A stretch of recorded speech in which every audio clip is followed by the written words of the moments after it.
আসসালামু আলাইকুম। সম্মানিত ভিউয়ার্স, আপনারা দেখতে পাচ্ছেন এগুলো সব হচ্ছে জলপাই। এই জলপাইগুলো দিয়ে আজ আচার বানাবো।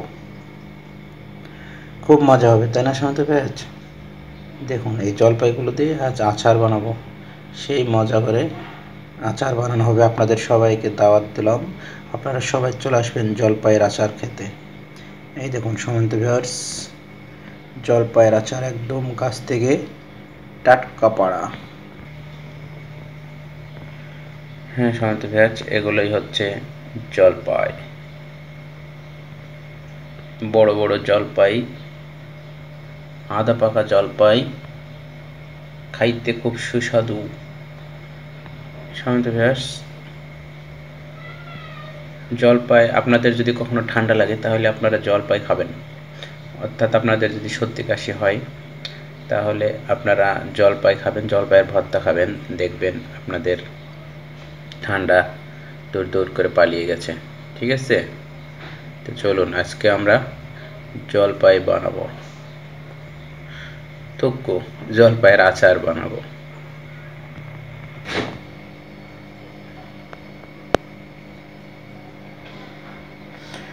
বাপু চ্যাংড়া রে কি গাছে চড়িয়া দুটা জলপাই পাড়িয়া হাতে। বাপু চ্যাংড়া রে, বাপু চ্যাংড়া রে কি মাহাক গাছে চড়িয়া দুটা জলপাই পাড়িয়া হাতে। তোরা দুটা নে রে বাপু, আমাকে দুটো দে। তোরা দুটো নে রে বাপু, তোরা দুটো নে রে বাপু, আমাকে দুটো দে। বাপু চ্যাংড়া রে আমাকে গাছে চড়িয়া দুটা জলপাই পাড়িয়া হাতে। আসে না ভিউয়ার্স এরকম গান? তো যাক সম্মানিত ভিউয়ার্স, আপনারা কিছু মনে করবেন না, এটি হচ্ছে জলপাই।